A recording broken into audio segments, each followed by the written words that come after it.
اعوذ باللہ من الشیطان الرجیم بسم اللہ الرحمن الرحیم اللہم صلی علی محمد وعلی محمد۔ السلام علیکم، کیسے ہیں میرے سب بہن بھائی، میرے بزرگ بچے، سب کو میرا سلام، اور آپ سب کو شعبان کی بہت بہت خوشیاں مبارک ہوں،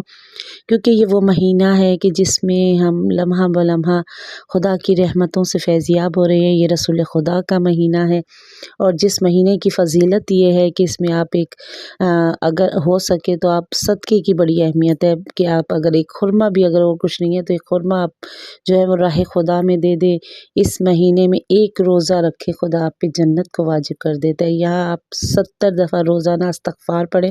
جو 70 دفعہ 70,000 مرتبہ آپ کے نامہ اعمال میں لکھی جاتی ہے، سبحان اللہ۔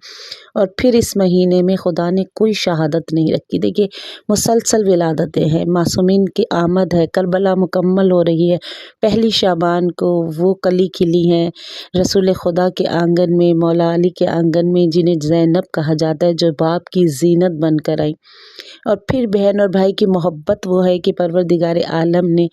2 دن بعد، پھر دیکھیں 3 شعبان کو، ایک دن کے بعد خدا نے وہ بھائی دیا کہ جو بہن اور بھائی کی محبت بے مثال تھی۔ مولا حسین اس دنیا میں تشریف لائے، شہنشاہ کائنات،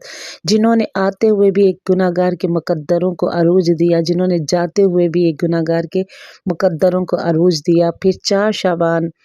باب الحوائج غازی عباس علیہ السلام کہ جو قمر بنی ہاشم کا لقب پایا، جہاں پہ اتنے چاند تھے، ان چاندوں میں غازی عباس نے آ کر قمر بنی ہاشم کا لقب پایا۔ 5 شعبان کو مولا سید سجاد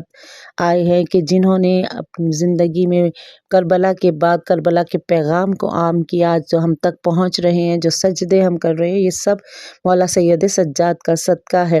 اور آج شب ولادت جناب قاسم، وہ جناب قاسم ہیں کہ جنہوں نے عظمتوں والے گھر میں، جن کی آنکھ کھلی، جہاں پہ وحی کے پہرے تھے، جہاں پر قرآن کی تلاوتیں جاری اور ساری تھی، جہاں پر خدا نے اپنے فرشتوں کا آنا جانا رکھا تھا، اس عظمت والے گھرانے میں۔ اور کیا عظمت جناب قاسم بھی ہے کہ جن کے جد بزرگوار رسول خدا ہوں، جن کے والد حضرت امام حسن علیہ السلام، جن کے دادا مولا علی ہوں، جن کے چچا مولا حسین ہوں، جن کی پھوپھیاں جناب زینب، جناب ام کلثوم جیسی ہوں، یہ وہ مولا جناب قاسم ہیں کہ جب آغوش امام حسن میں آئے تو آپ نے آپ کا نام جناب قاسم رکھا، اور آپ کی ماں، آپ کی والدہ طاہرہ پاکیزہ وہ بیوی ہیں کہ جو سلمہ بنت عمرو قیس کی بیٹی ہیں، اور جو جناب ام رباب کی سگی بہن ہیں۔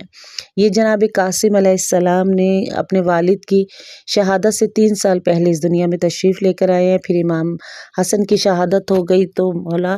جناب قاسم نے جو اپنی پوری زندگی پھر گزاری ہے، وہ بی بی زینب مولا حسین کے زیر سایہ گزاری ہے۔ عظمتوں والے گھر میں جہاں پہ پرورش کر رہے ہیں ان کی، کہیں پر مولا حسین ان کی پرورش کر رہے ہیں، کہیں پر بی بی زینب ان کی پرورش کر رہی ہیں، اور وہ مولا غازی عباس جنہوں نے انہیں تمام جنگ کے، کیونکہ مولا حسن بھی وہ بہادر، وہ شجاع انسان تھے کہ جن کی نیزہ برداری پورے عرب میں مشہور تھی، ان جیسا نیزہ بردار کوئی نہیں تھا۔ تو یہ شجاعت، یہ عظمتیں جو ہے انہیں اپنے بابا کی طرف سے بھی ملی ہیں، اور پھر جنگ کے تمام جو ہتھیار تھے، جو جنگ کے لڑنے کے طریقے تھے، وہ سب انہوں نے غازی عباس علیہ السلام سے سیکھے۔ اور سخاوت مولا حسن کی آپ جانتی ہیں، ان کے دادا کی سخاوت آپ جانتی ہیں۔ مولا علی کا ہمیشہ یتیموں، بیواؤں، مسکینوں کے لیے مولا علی رات کو نکلتے تھے، اور مولا علی کے جانے کے بعد یہی طریقہ ان کے بیٹوں نے بھی رکھا، امام حسن نے، امام حسین نے، کہ وہ بھی اسی طرح رات کو جو ہے وہ بیواؤں کے لیے، یتیموں کے لیے، مسکینوں کے لیے نکلتے تھے۔ اور امام حسن کا تو دسترخوان آپ جانتی ہیں، اسی روایت کو مولا حسین نے بھی امام حسن کے جانے کے بعد بھی، اور پھر مولا لے کر چلتے تھے، اونٹوں پر لے کر چلتے تھے، بہت سا مال و اسباب، بہت سا کھانا پینا غریبوں کے لیے، اور پھر مولا غازی عباس ان کے ساتھ ہوتے تھے، اور ایک طرف جناب علی اکبر، ایک طرف جناب قاسم ہوتے تھے۔ اس طرح سے یہ لشکر جایا کرتا تھا، اور یہ تقسیم کیا کرتے تھے لوگوں میں۔ تو یہ سخاوت بھی جناب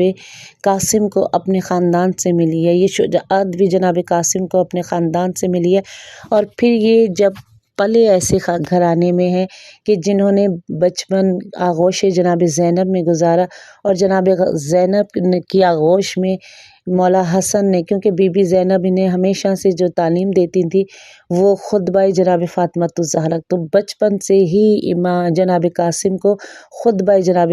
فاطمۃ الزہرا پورا یاد تھا، اور ان کے جو چچا تھے وہ ان کو حضرت ابو طالب کے صحیفہ جناب ابو طالب کے دیوان کی شاعری جو تھی وہ اس میں سے انہیں شعر پڑھا کرتے تھے، وہ بھی انہیں ازبر تھے۔ اور تاریخ کہتی ہے کہ جناب قاسم کیونکہ ایسے گھرانے میں تھے جہاں پہ بات ہی قرآن سے کی جاتی ہے، تو بچپن سے ان کا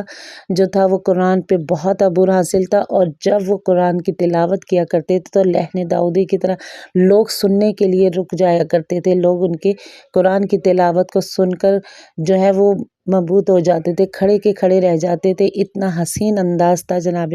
قاسم کا۔ یہی بہادری، یہی شجاعت تھی۔ اور جب یہ چلے ہیں، تاریخ کہتی ہے کہ جب یہاں سے یہ چلے ہیں کربلا سے، مولا حسین نے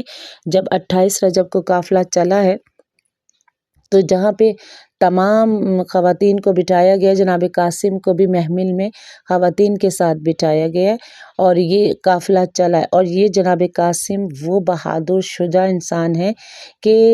جب مولا حسین پہنچے ہیں کربلا سے پہلے، جب مولا عمرے کے لیے رکے تھے تو لوگوں نے سوال کیا تھا مولا حسین سے کہ آپ اس دفعہ قربانی کے لیے کچھ نہیں لائے؟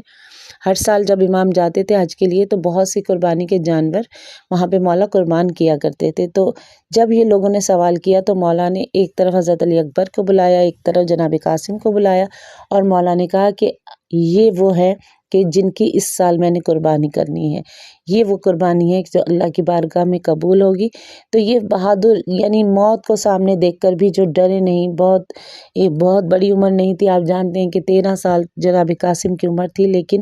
یہ وہ بہادر ہے کہ جب چلے ہیں نا جنگ کرنے کے لیے، جب کربلا میں چلے ہیں تو انہوں نے کوئی ایسا اپنی سیفٹی کے لیے کچھ نہیں پہنا تھا، بس ایک تلوار اور ایک نیزہ مولا حسن کے پاس تھا، اور اپنی آستینوں کو الٹتے ہوئے جناب قاسم چلے تھے، جو بتانا چاہتے تھے کہ دیکھو سمجھو کہ میں وہ ہوں، تم میرے چچا سے کیا مقابلہ کرو گے، پہلے میرا تو مقابلہ کرو۔ یہ وہ بہادر بچہ ہے اس خاندان کا، یہ ہے وہ جناب قاسم کے جن کی بہادری، جن کی شجاعت، جنہوں نے دشمن کو 2 حصوں میں تقسیم کیا، یہ وہ ہے۔ اس کے ساتھ ہی میں آپ لوگوں سے اجازت چاہتی ہوں، اگلی ویڈیو حضرت علی اکبر پہ بنے گی انشاءاللہ، اس کے وقت تک کے لیے اللہ